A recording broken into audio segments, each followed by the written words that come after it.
د نبي خان افریدي والا یو غزل ده، وایي چې پتا چې ګران و هغه ګران مړ شوی، پتا چې ګران و هغه ګران مړ شوی، نن دې د مینې خوږ جنان مړ شوی.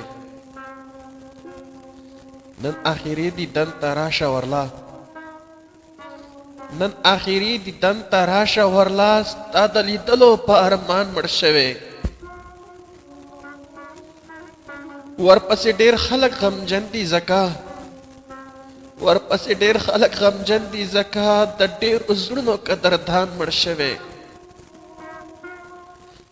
بیا به ارمان کوي چې پاتې نشي، بیا به ارمان کوي چې پاتې نشي، په لوی سفر شولو روان مړ شوی. څنګه خاموشه خاموشي شوه خدایه، څنګه خاموشه خاموشي شوه خدایه، تا به وایې که ټول جهان مړ شوی. چا ورته غږ وکړو خبره ایته، چا ورته غږ وکړو خبره ایته، په تا مین ستا نبي خان مړ شوی.